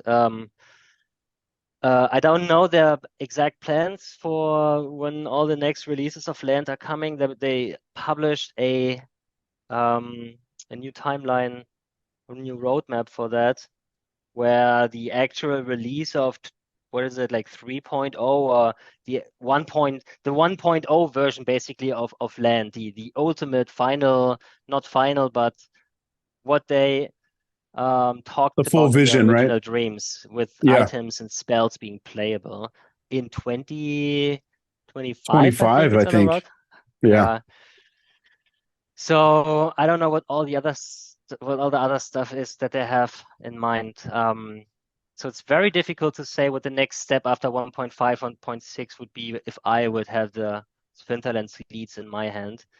But I think so much work has already been done in all these different things that we all need to improve the game, which is not land, and everyone has enough of land right now. They just want to see a functional version of land, and then even if it's not the land that we dream of, it's some land, and we can utilize our land NFTs in combination with our monsters. So that's a great step, I think, and then we can probably put that aside. So again, I would probably do what they do, because that's exactly what I'm expecting that they will do next. After land has been rolled out and is working, and maybe 1.6 has been delivered, then they will roll out a lot of these things that have been lying in the closets, in the drawers. Yeah. And so I would do the same thing as they do, actually. I think that makes a lot of sense. That's why I'm also not that salty about boss monsters, because it was always made sense not to do them yet. I wonder if your trolling just inaccurately depicts the degree of saltiness that Flauwy is feeling about boss monsters. It's a double-edged sword, the saltiness. Sure. And I think Aggie also sometimes doesn't know what he has with me, because some of the salt I have spread over the years. But I was never really a very salty guy compared to the salt lords that we have these days in MEFT. I was more like the funny little trolley guy who drops some boss monster, like sprinkle some salt. Yeah. Even though knowing that they're not being welcomed right now, because there's other stuff on the table. Well, when the day that boss monsters finally arrives, man, I can't wait to see Grandmaster Shroomy trolling the lands and spreading spores like Johnny Appleseed. Exactly. You hope he will not trample on your region. Yeah. Awesome, dude. Is there anything else that you kind of want to talk about before we start wrapping up, Flauwy? Well, I guess thank you to the community, that they're just what they are, is interested and versatile and salty and all including at the same time. I'm really happy to be part of it for all these years, and obviously to the Splinterlands team, and like I said earlier, to all you content creators, because that's the stuff that I consume, and I hope to see more of all you guys, because that's what makes this game actually be alive. That's what it's all about. It's us being the community that holds through thick and thin, with literally lots of skin in the game, and revolutionizing the gaming industry at the same time. That's really awesome. Thank you all for making this together.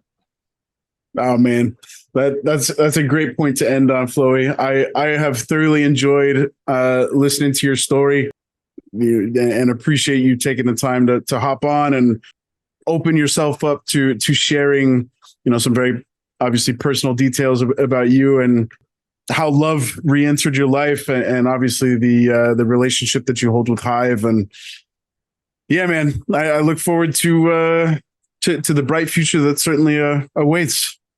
I appreciate having you on board, man. I appreciate it as well. Thank you very much. All right, all. Well, thank you all for taking the time to give us a listen. Hope you enjoyed the show, and you have been listening to The People's Guild.